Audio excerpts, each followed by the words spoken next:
Bienvenue dans le podcast Evolia. Je suis Valérie Varnet et je vous accompagne ici pour explorer l'essentiel, la relation à soi, aux autres et le chemin vers une vie plus apaisée, alignée et pleine de sens, au travail comme à la maison. Chaque épisode vous offre des outils simples, des idées concrètes et des clés pour transformer votre quotidien. Alors prenez une pause, respirez et commençons ensemble l'épisode du jour.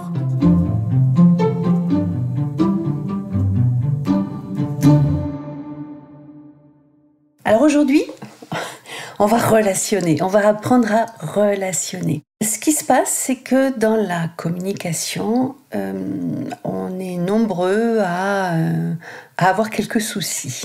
Pourquoi ? Ça nous arrive à tous de dire quelque chose et l'autre le prend mal, ou l'autre me dit quelque chose et je le prends mal. C'est compliqué, c'est vraiment compliqué, parce qu'entre ce que je pense à l'intérieur, ce que je dis, ce que l'autre pense à l'intérieur et ce qu'il dit, ça va être très compliqué. Et ça va être surtout compliqué de se comprendre. Pourtant, on parle la même langue. On parle la même langue au niveau du verbal. Hein. On va parler en français en France. Mais en fait, au niveau de la relation, au niveau du non-verbal, on ne parle pas la même langue. Pourquoi ? Parce que tout simplement, à l'intérieur de nous, je reviens toujours à ce fameux Cro-Magnon, qui va gérer l'information en dehors de mon champ de conscience. Donc toujours pareil, quand je suis bien dans ma tête et mes baskets, je vais gérer l'information comme elle vient. Je vais gérer les événements quand ils se présentent. Et puis, si quelqu'un me dit quelque chose qui ne me plaît pas, je vais relativiser naturellement. Ou si je dis quelque chose et que je sens que l'autre le prend mal, je vais lui dire « excuse-moi, c'est pas ce que je voulais dire ». Mais on va pas monter en pression, on va pas monter en conflit. Et quand je suis pas bien dans ma tête et mes baskets, la communication va être hyper compliquée, va être hyper conflictuelle, va pouvoir être hyper conflictuelle. Et en tous les cas, si elle n'est pas conflictuelle à l'extérieur avec l'autre, elle va être conflictuelle à l'intérieur avec moi-même. On a tous vécu des moments comme ça où en fait, on est en train de discuter avec l'autre et pourtant à l'intérieur, on est en train de se parler et on est en train de se dire « oui, mais il a dit ça, mais je voulais dire ça » et tout. Donc on est et à l'extérieur avec l'autre et à l'intérieur avec nous-mêmes. La communication, c'est très très très complexe et on ne nous a pas appris à communiquer. On fait comme on peut. Et suivant l'environnement dans lequel on a été élevé, dans lequel on a été accompagné, on va modéliser inconsciemment, c'est-à-dire qu'on va prendre pour vrai, pour réel, c'est la norme, la façon de communiquer des personnes qui nous ont élevés, qui nous ont accompagnés, qui nous ont éduqués. Donc si ces personnes-là avaient elles-mêmes des difficultés dans la communication, avaient du mal à gérer leurs émotions, avaient du mal à gérer les conflits, en fait, elles ne vont pas nous l'apprendre, elles ne vont pas nous le montrer. Donc, dans notre vie, on va se retrouver des fois dans des situations où on ne va pas oser dire, on ne va pas oser déranger, on ne va pas oser dire que ça ne nous convient pas. Pourquoi ? Parce qu'on va toujours s'adapter aux autres. Donc, toujours pareil, dans tout ce que j'amène, je suis à un niveau inconscient de la communication, à un niveau inconscient de la relation, qui fait que ce niveau inconscient, tant que je n'en ai pas pris conscience, je ne peux pas avancer. Et je vais tourner en rond dans les mêmes situations qui vont toujours se répéter. Donc, quand j'ai découvert...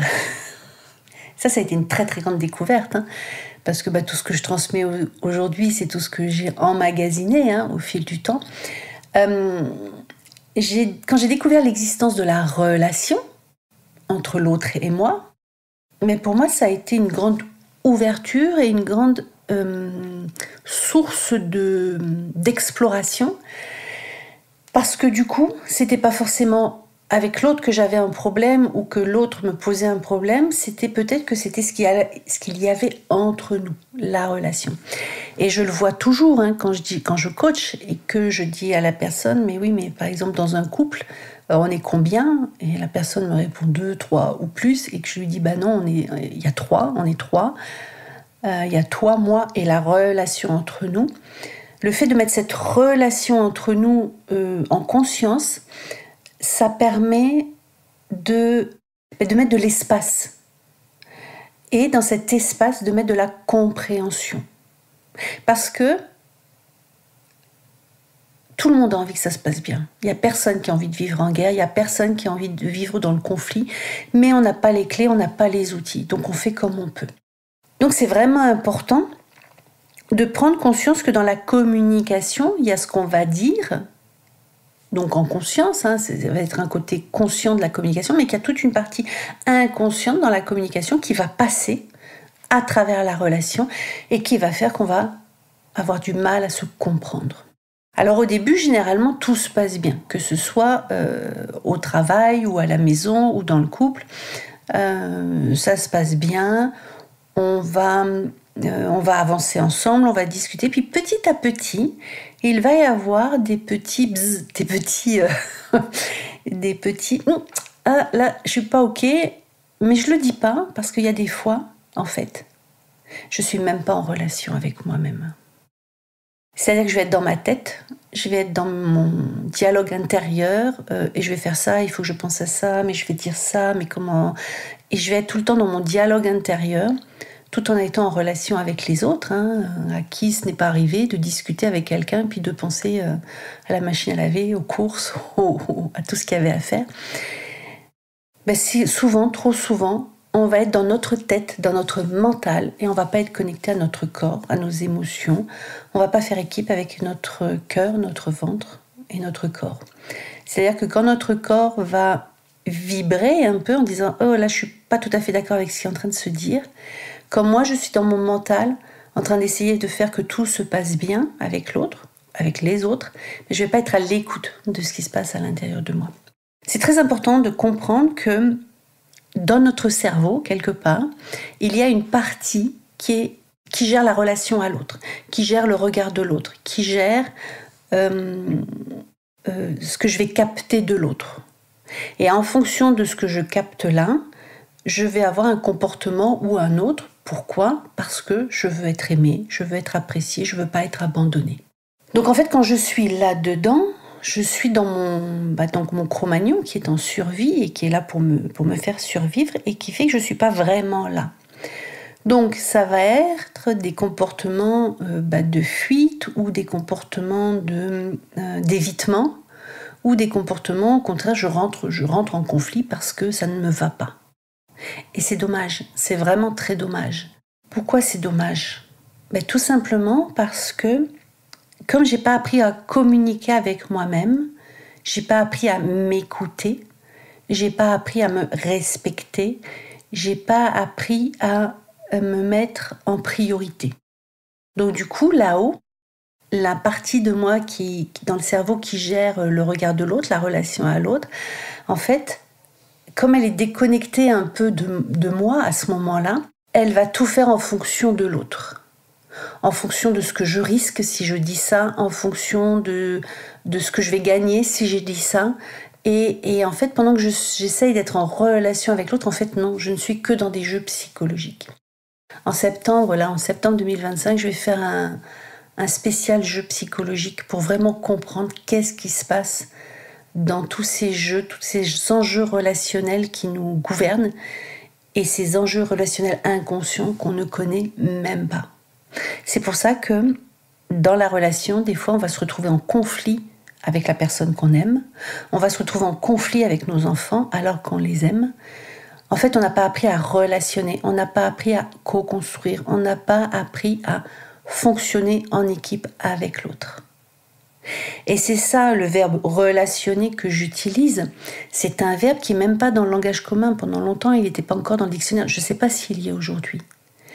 Et en fait, ce manque de vocabulaire, ce manque de verbe relationner, en fait, elle est là la clé.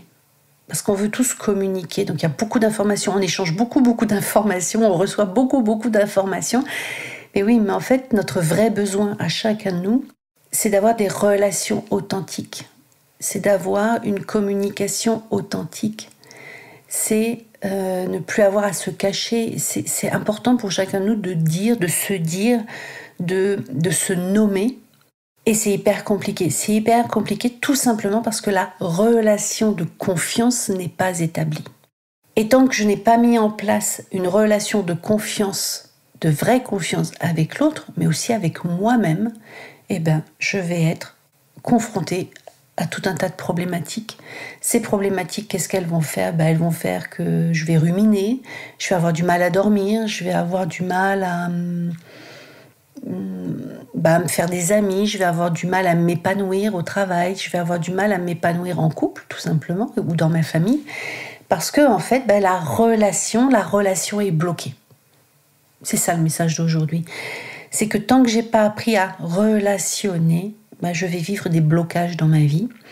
Ces blocages, les répercussions de ces blocages directement, ça va diminuer la confiance en moi, ça va diminuer l'estime de moi, ça va me faire ça va faire que je vais être dans des cycles de répétition, des cycles qui néfastes pour moi. Je ne vais pas évoluer dans ma vie, je vais en fait faire du surplace.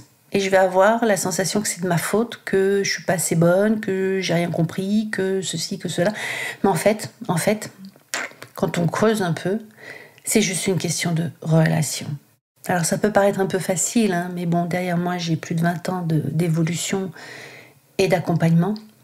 Et vraiment, quand j'ai compris que en fait, tout était une question de relation dans la communication et de relation authentique, et moi je vais même parler d'écologie relationnelle, c'est comment je fais pour nourrir la relation. Parce que si je n'apprends pas à nourrir la relation, je vais continuer de la pourrir. C'est pas un joli mot, mais c'est ce que je fais. Donc soit je me pourris la vie intérieurement, soit je vais pourrir la vie de l'autre, sans même le savoir. D'où l'importance que chacun de nous, à notre niveau, à notre petit niveau, on soit nombreux à prendre conscience que si j'ai envie que ça se passe bien avec moi et avec les autres, j'ai juste à apprendre à mieux relationner. C'est pas forcément mieux communiquer, c'est mieux relationner parce que la clé, elle est dans la relation. L'épisode touche à sa fin, j'espère qu'il t'a inspiré.